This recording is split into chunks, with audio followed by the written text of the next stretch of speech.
کامیابی کا سفر آپ کی سوچ کی دنیا بدلنے سے شروع ہوتا ہے اور بعد میں آپ کی ساری دنیا بدل کے رکھ دیتا ہے۔ اس لیے تو عاقل کہتے ہیں کہ بڑے مقصد اور بڑی منزل تک پہنچنے کے لیے اس سے پہلے بڑے بڑے خواب دیکھنے پڑتے ہیں، اور یہ بڑے بڑے خواب دیکھنا ترقی اور کامیابی کی ابتدا سے بھی پہلے کا کام ہوتا ہے۔ جو انسان اپنے مقصد اور اپنی منزل کو پانے کے لیے بڑے بڑے خواب نہیں دیکھ سکتا، وہ کبھی اپنے مقصد اور اپنے منزل تک نہیں پہنچ سکتا۔ بستر پر لانا ہو تو کوئی ذات وات نہیں پوچھتا، نکاح میں لانا ہو تو سب کو حسب نسب یاد آ جاتے ہیں۔ بنت حوا کی عزت کے ساتھ جو مرد کھلواڑ کرتے ہیں وہ اس زندگی میں بھی اس کا انجام دیکھتے ہیں، اور اس زندگی میں بھی ان کے لیے دردناک عذاب ہے، اور اگر عزت کو پامال کرنے میں وہ خود عورت ملوث ہو تو وہ اس دنیا میں بھی بہت بڑی تباہی کا سامنا کرتی ہے۔ بچپن میں خواہش تھی جلد جوان ہونے کی، اس وقت تو معلوم ہی نہ تھا کہ خوشیاں صرف بچپن کی مہمان ہوتی ہیں۔ جس دن تم بیٹی کے باپ بن جاؤ گے تب تمہیں وہ مال نہیں مان نظر آئے گی۔ بیٹی تو رب کی رحمت ہوتی ہے، اس کی پیدائش پہ خوشی مناؤ، اس کا ایک اچھا سا نام رکھو، اسلام کے مطابق اس کی اچھی تربیت کرو،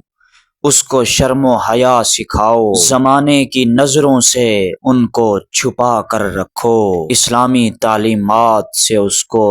روشناس کراؤ، 5 وقت کی نمازیں بناؤ، گھر میں اس کو دینی ماحول مہیا کرو۔ بڑے ہی افسوس کی بات ہے کہ ہم اس معاشرے سے ہیں جس میں موبائل فون کھونے کا افسوس نماز کے کھو جانے سے زیادہ ہوتا ہے۔ افسوس کہ آج کل کے نوجوانوں کے دماغ کو اس موبائل فون کے بے جا اور غلط استعمال نے جکڑ رکھا ہے، اور اس کو موبائل فون کی ایسی لت لگ چکی ہے کہ وہ ذہنی مریض، احساس کمتری کا شکار، معدے کا مریض، پٹھوں اور ہڈیوں کی کمزوری کا مریض، مردانہ اور جنسی کمزوریوں کا شکار، اور روحانی اور ایمانی مسائل میں سے نماز کا چھوڑ دینا، فحاشی اور عریانی کا عادی ہو جانا، جھوٹ، فراڈ، دھوکہ، گالی دینا اور 2 نمبری کرنا، دوسروں کا حق کھا جانا، اور اس کے علاوہ وہ کئی جسمانی اور کئی روحانی بڑے بڑے مسائل کا شکار ہو چکا ہے۔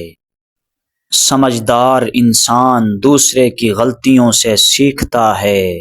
اور ہم دوسروں کی غلطیاں سنبھال کر رکھتے ہیں تاکہ بوقت ضرورت اپنی غلطیوں کے دفاع کے لیے ان کو استعمال کر سکیں۔ بس یہ رہا ہمارا اخلاق، کردار اور سمجھداری۔ جو دوسروں کی غلطیاں نکالنے میں لگا رہتا ہے وہ کبھی اپنی غلطیاں سدھار نہیں سکتا، وہ کبھی اپنی زندگی پہ نظر ثانی نہیں کرے گا۔ اسی سے غیبت، حسد، چغلی، کینہ اور نفرتیں شروع ہوتی ہیں، اور پھر یہ دشمنی تک پہنچ جاتی ہیں۔ اس لیے مسلمان بندے کے لیے اسلام نے ان چیزوں کو جرم قرار دے دیا تاکہ اسلامی معاشرہ اپنی اصلاح کر کے آپس کی لڑائیوں کو چھوڑ کر خوشگوار ماحول میں آ کے آگے پل بڑھ سکے، اور متفق اور متحد ہو کر اسلام کے دشمن کا مقابلہ کر سکے۔ مانگنے والے کی لوگ مدد تو کرتے ہیں مگر پسند نہیں کرتے، پسندیدگی ہمیشہ خودداری کو ملتی ہے، اس لیے خوددار، عزت دار، باوقار اور باصلاحیت انسان بنیے۔ والدین دنیا میں سب سے بڑی نعمت ہیں، ماں نہ ہو تو دل کو دلاسا دینے والا کوئی نہیں ہوتا، اور اگر باپ نہ ہو تو زندگی کی دوڑ میں اچھا مشورہ دینے والا کوئی نہیں ہوتا۔ انسان کتنا بھی بڑا ہو جائے، اپنی پسند کے لوگوں کے لیے جذبات بچوں جیسے ہی رکھتا ہے۔ منافق جب کسی کو گرانا چاہتا ہے تو اس کو دھکا نہیں بلکہ سہارا دیتا ہے، اور اس کو اپنی پسند کے مقام پہ لے جا کے جب وہ شہرت اور عروج کی بلندیوں پہ پہنچ جاتا ہے تو اس بلندی سے وہ جب دھکا دیتا ہے وہاں اس کا بچنا مشکل یا ناممکن ہو جاتا ہے۔ اس لیے اپنے آس پاس کے منافقوں سے ہمیشہ ہوشیار رہیں، یہ ظاہری طور پہ ایکٹیو اور اندرونی طور پہ پریشان اور تکلیف میں ہوتے ہیں۔ یہ آپ کی غلطیوں پہ پردہ ڈال کے آپ کی تعریفوں کے پل باندھ دیتے ہیں۔ غلطیاں کرتے کرتے، یوں چلتے چلتے اچانک آپ کو پتہ چلتا ہے